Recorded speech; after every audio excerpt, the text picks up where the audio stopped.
Alright, so this is more than a one-day build for this shield because it's just so big. I'm kind of yelling because it's loud outside, but I did Bono here instead of wood filler. And I did staples on this too. So what I'm going to be doing right now outside is cutting the staples off. Make sure you wear eye pro because these little jerks go all over the place. And then sometimes into your eyes. So don't put them into your eyes. That would suck.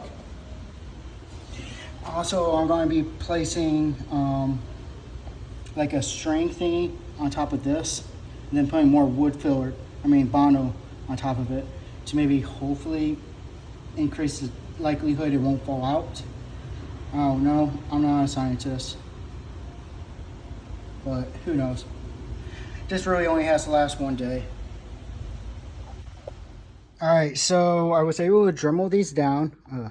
Let's focus on, as you can see, and then weld shut most of the seams. Some of them I went fairly deep. Then I use what do you call it? PLA goop to goop these basically like giant band-aids over some of the grossest areas. They had like the most like little bumpy things that are just going to cause problems because that's where the arm goes. Gives me the most protection.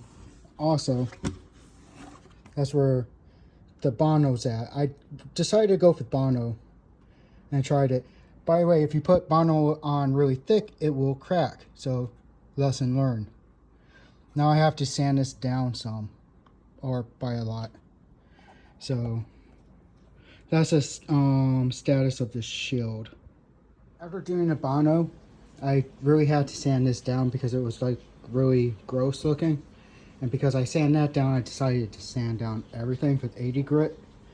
And so it's like, okay, shoot, I guess I'm going to do this one a little bit more professional.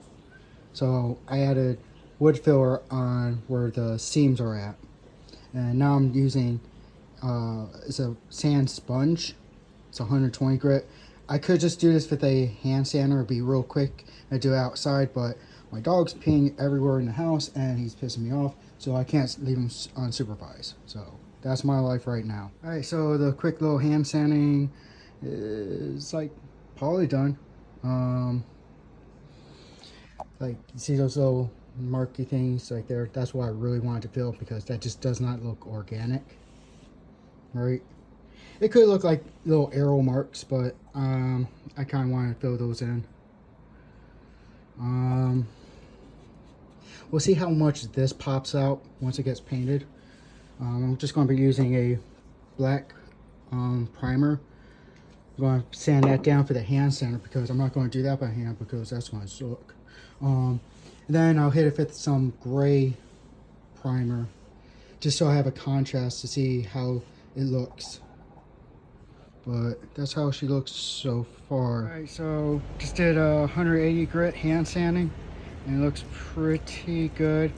And a quick spot spray paint with flat black crayon. Let me pull this bad boy out so y'all can see. Boom. I'm not going to put another layer of fill primer because I think it's good enough, to be honest.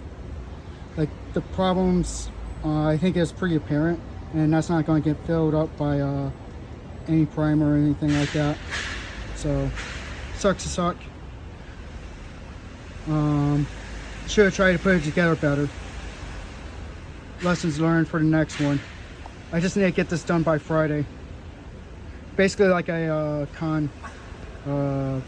crunch kind of deal, but just for a party. Alright, so I tried to spray paint in 80-degree humidity.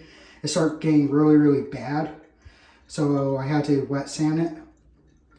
And it kind of looks cool-ish, but it's still wet. So who knows how this is going to look when it dries. So I'll keep you posted on that. Because right now, looking wet. It looks neat. I like how it looks wet. How it looks dry, we'll see. Keep you posted. So even though it looks all right as it is, I want that triangle thingy to be red. So I'm going to use Montana Gold. What was it? 2095. It's blood orange. And I'm going to try to spray paint it at 89% humidity.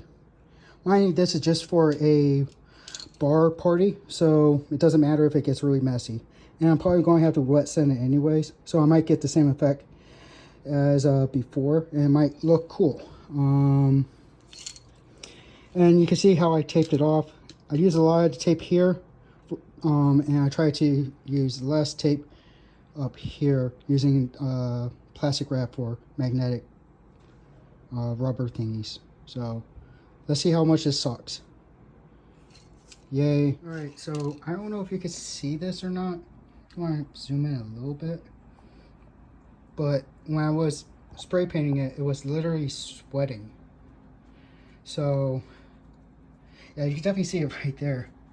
It was kind of crazy. So it's that humid. So yeah, that is a thing.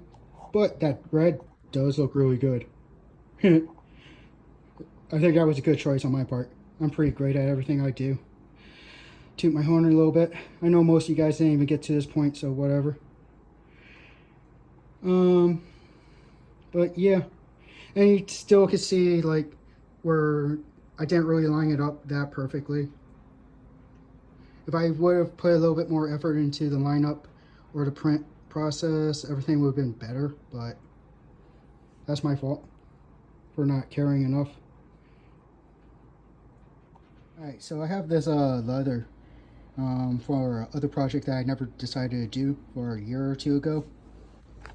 Just hanging out. So I'm going to use that as a backing for this shield because I don't feel like painting it. So got my little Sharpie. Going to outline this, cut it. Then I'm just going to glue it with a white glue, maybe.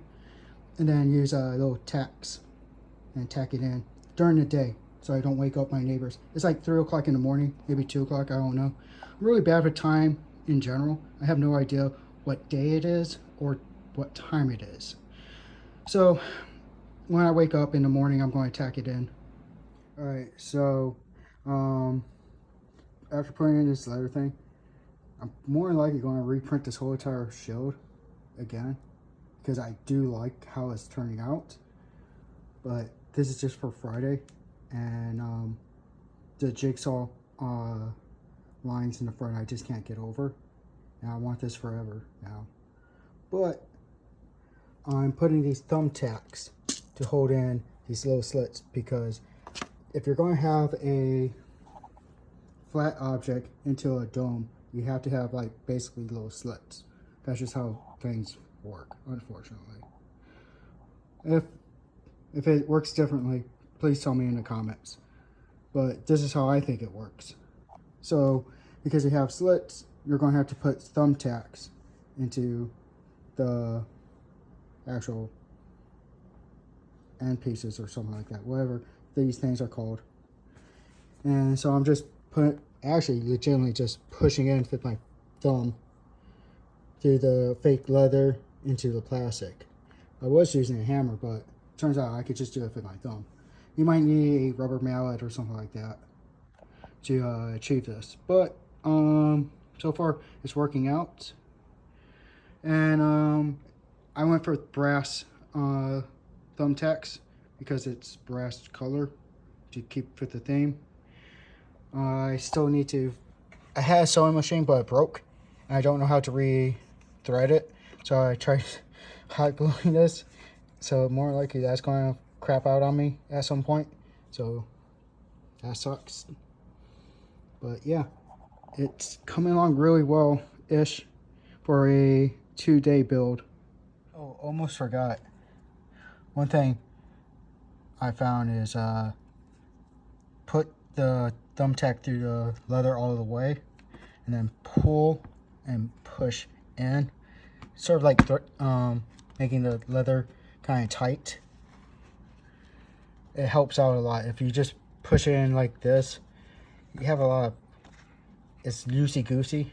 This makes it tight like a tiger. And I think it looks a little bit better, in my opinion.